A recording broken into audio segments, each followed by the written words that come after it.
If you were to ask one of your friends or family members if they would like to get a great deal buying their new home, what would they say? They'd probably say, yeah, I'd love to get the best deal possible, but how are we going to do that, especially with the new home construction? Let's take a closer look at how you can save money on buying a new home construction.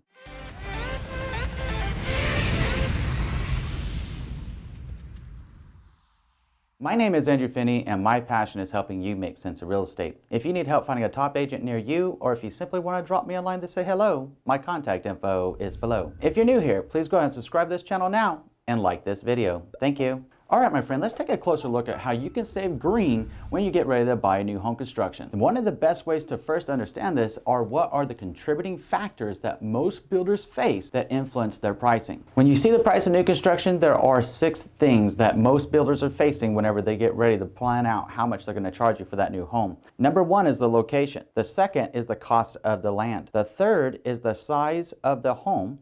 The fourth is the cost of the building materials. The fifth is the cost of labor, and the 6th are the builder impact fees. Now that we know what some of the contributing factors are to the building pricing, let's talk about how to help you get the best deal. The first thing that you always want to have is your own buyer's agent. And when you think to yourself, well, why do I need a buyer's agent to help me buy a new home construction? There's already an agent on site called a new home sales agent. You're absolutely right, and that new home sales agent can help you. The only thing that I would ask you to consider is who that new home agent works for. Do they work for you, or do they work for the builder and represent the builder's best interest? One would think that you would want to have your own best interest represented free and clear with your own buyer agent when buying new construction or even resale. You want to make sure that you have somebody that is going to uphold your interest, that's going to work hard for you and help you get the right deal and the best deal possible in the current market buying your new home construction. Please reach out to a buyer agent, Google their online ratings, reviews, and past sales performance, and ask them how much experience they have working with new construction and the process at large. Getting this right up front will save you a lot of money and help you get the best negotiation possible with the new home builder. Please keep in mind that if you get really emotional and you want to go out there and check out a new home construction, please contact your buyer agent to go with you. If you go into a new home build community without your buyer's agent, then you could actually be opting yourself out of the protection that they would be representing your best interest and now be obligated to working with one of the new home sales agents at that development. At the end of the day, just make sure that when you get ready to look at new construction, you're taking your own buyer's agent with you on the very first visit. The second thing is to know the best time of the year to buy new construction. Now, you may know names like Lennar, Toll Brothers, William Lyons, Pardee, Pulte, D.R. Horton. There's a lot of national level builders. It should come as no surprise that these national level builders are actually publicly traded companies. So when we're talking about publicly traded companies, what do we know about them? We know that they're accountable to what are called shareholders. And with the shareholders, they're going to be putting out annual reports, quarterly reports, and also how they're operating the business. Where do you think I'm going with this? If you're looking at buying a new home construction and you go in towards the end of a quarter, you're probably going to find yourself getting a little bit more incentives and getting a better price, especially if you're working with your own buyer agent that are asking the right questions that are going to be powerful to you to help you save money. So it's true if you're looking at buying towards the end of the year, because now the builders getting ready to close out the year. What do these builders always want to show to their shareholders? They want to show profitability. They want to show growth. So whenever they're getting ready to file those reports, they want to jam those numbers up as high as possible, and they are more incentivized themselves to provide you with incentives that are going to help you get the best deal, get credits towards the design studio, and help you save a lot of money in the process. All right, so I was really questioning whether I wanted to share this massively powerful and beneficial pro tip with you. What do you think?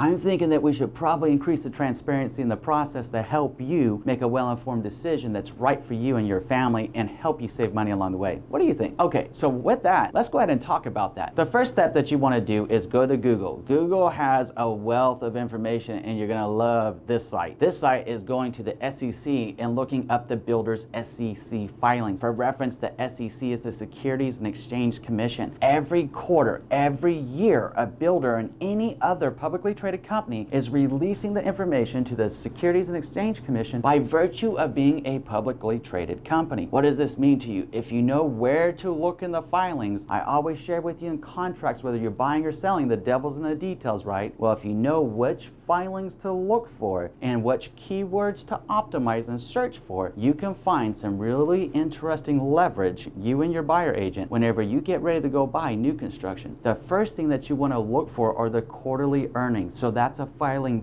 10Q on the SEC's website. I made the link available down below just to help you get pointed in the right direction and have a conversation with your agent. The next thing that you want to look at are the 10K filings. A 10K filings are the annual filings for the publicly traded company, in this case, a builder. Now let's take it and dive into it a little bit deeper, because when you're going through those filings, you're like, hey, Andrew, this is like a forest of paper, a forest of digital documents right here. This is insane. And sure, it can be like massively confusing, but not if we stay focused. How can we stay focused here? Let's use a keyword search called incentives. So go into your computer and go to your search function and search by keywords within the 10Q and the 10K filings for the word incentives. What will happen is you'll start seeing it broke down. What did a builder do on certain areas of the country, whether it be the western, eastern, northern, southern, however they're breaking it up, on the average amount incentives offered. Now it is a little bit unclear as to whether they are including some of the incentives offered if you go with the builder's lender, or if you're just getting the incentives directly from the builder themselves in the form of credits of the design studio, taking some off the top of the price of the home, or whatever the situation may be with the incentives that are going on with that specific builder. All the same, if you start noticing a trend pattern here, and let's say that you're like in the western area of the United States, and they're saying, hey, on average, the builder is incentivizing the average buyer in that area by 3%, then we already know a negotiable range that that builder is open-minded to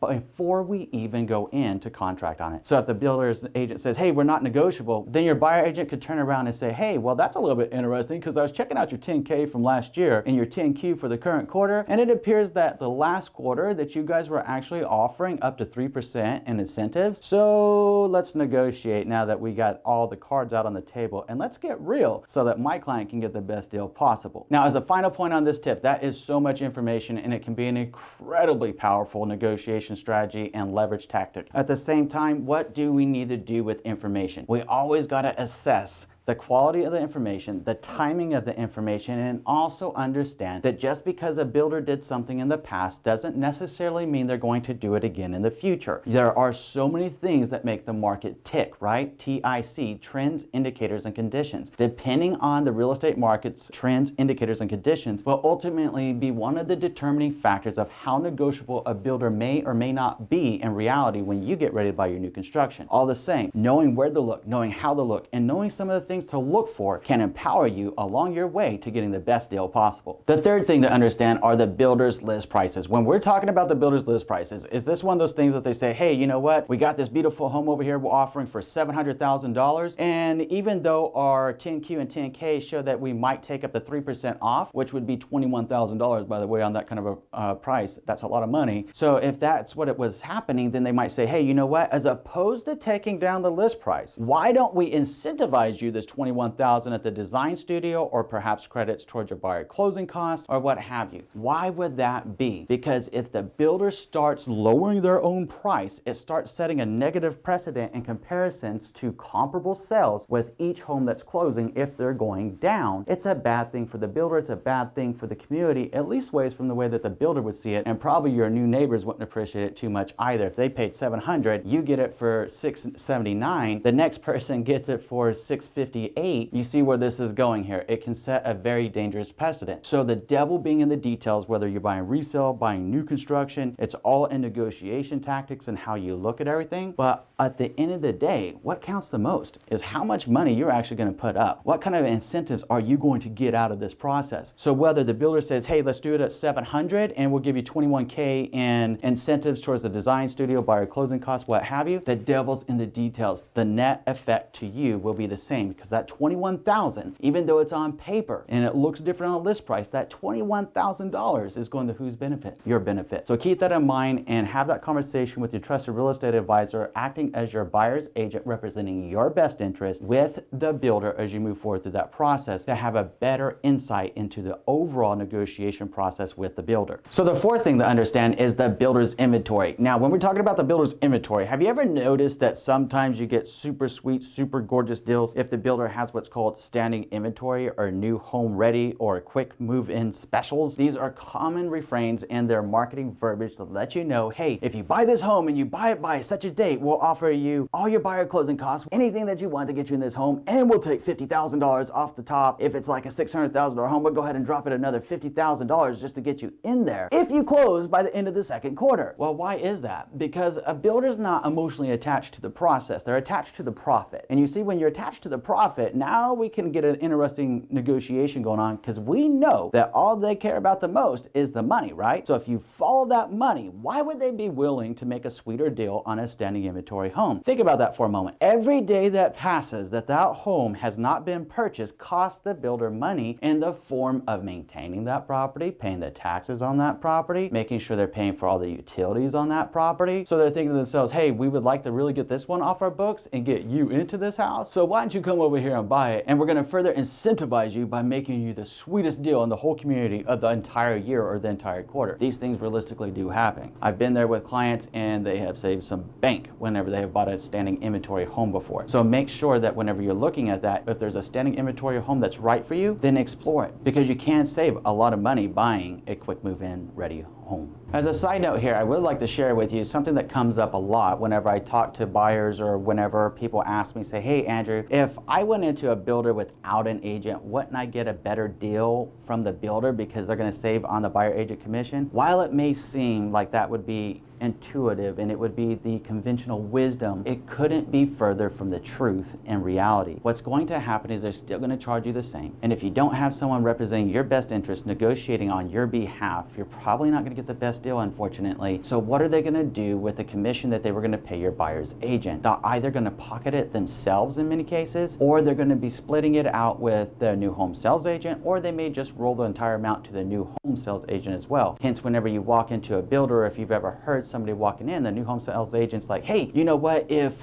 you don't work with another real estate agent and you don't have your own buyer representative, I'll make you a really good deal. Think about that for a moment, because again, in many cases and across the United States, it's not going to change the price of tea in China when it comes to the price of the home and how much you're about to pay for it. What does change is who's representing your best interest, somebody that represents the builder or somebody that represents you. Now, the fifth thing that you want to do is get everything in writing. When we're talking about getting everything in writing, that really should be like commonplace, common knowledge, common sense, right? But please do. It's just that important. This is a really simple one. Get everything that you agreed to up front in writing. And in fact, best practice is not to leave that office with a new home agent and your trusted real estate advisor until you have received either a digital copy or a hard copy of what was negotiated. Keep that in mind and make sure you keep your documents and your ducks in a row and always ready to go. The sixth thing to know is what you see is, well, you might not get it. And why is that? Because whenever you're talking about a builder's model, they go over the top to bring you in, to connect with your heartstrings, to get you to visualize you and your family living inside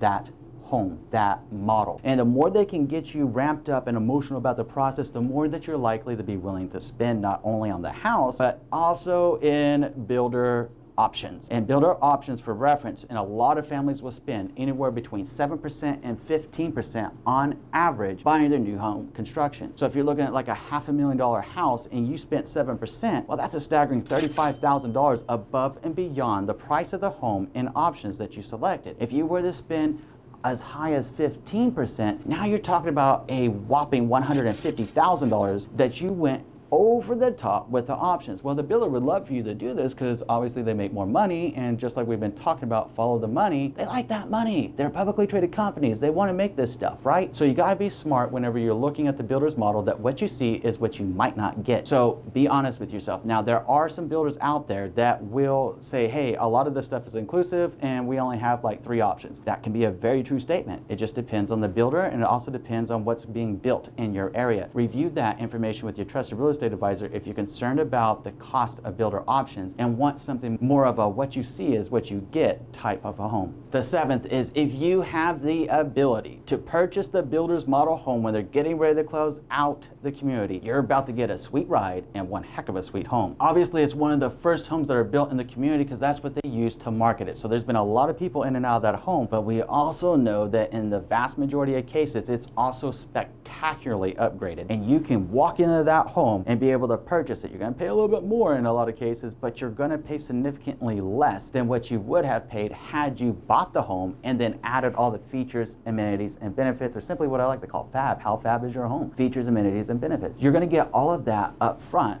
at a better price. If you buy the builder's model home, you're getting a beautiful home that's going to be keeping you and your family in comfort for many years to come. The eighth thing that you want to do is to research the builder. Just like you always want to research the trusted real estate advisor that you're considering by Googling their online ratings, their reviews, and past sales performance, you want to Google the builder's online ratings, reviews, and past customer testimonials, as well as anything that's good to what's bad. You want to gather all the insight, all the intel that you can to make sure that you enjoy what this builder delivers, and other people have said, hey, it was a pleasure working with him, or hey, it wasn't. Now make sure that you always keep an open mind and be as objective as possible here, because we do know that if something doesn't go exactly right the way somebody wants, what can happen? Someone can say something stupid and it's nothing like it was anything wrong to begin with. They're like, oh, I didn't like it because I wanted to have an extra coat of paint on the wall, and the builder said, hey, you only get 2 coats. And I said I wanted 3, and they wouldn't do it.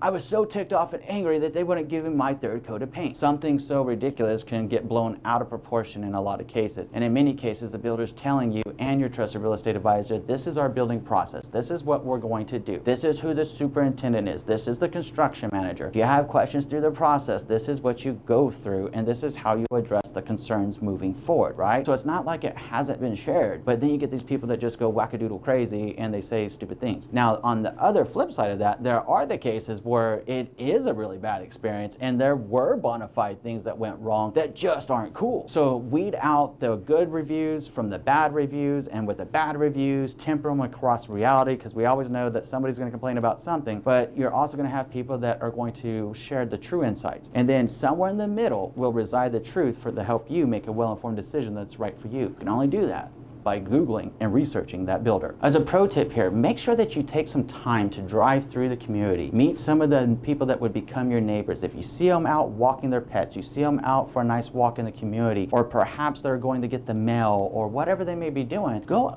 talk to them, introduce yourself and say, hey, you know, I'm thinking about buying a house in here. What was the process like for you? Were there anything that you thought could have been done better, or would suggest to keep a watchful eye on with this builder? And see what they have to say. Listen to their insights, because so many people that could review don't always review. But if you ask somebody one-to-one, like our conversation right now, they'll open up to you and share a lot of information that will help guide you into the right decision for you. The 9th thing that you want to do is research the builder's lender, please. I do want to share with you something very, very real that people ask all the time. Like, Andrew, well, if I go with the builder's lender, do I have to go with the builder's lender? Nope, no you don't. Well, what, will I lose my incentives if I don't go with the builder's lender for like the closing cost incentives? Potentially. Yes. It just depends on what the terms are being offered from the builder's incentives in form of buyer closing costs, and also how that builder is operating. All the same, it's your call who you use. And I would ask you to look beyond the buyer closing costs to make sure that you like the company you'll be working with. This is the person that's going to have access to all your most personal information, your financial information. They're going to be going over everything with you. When you get ready to buy a home, whether it's new construction or resale, that is one of the biggest investments of many of our lives. So please do research that builder's lender and make sure you're comfortable with the situation. If you are, cool, rock on. I've had people that I've represented in new construction that use the builder's lender, ones that haven't used the builder's lender. Let's take a closer look at buying a new construction with 20 tips to build upon, and new construction versus pre-owned homes, which is better and which is right for you. Looking forward to our next conversation. We'll see you in a few. And new construction versus pre-owned homes, which is better and which is right for you. Looking forward to our next conversation. We'll see you in a few.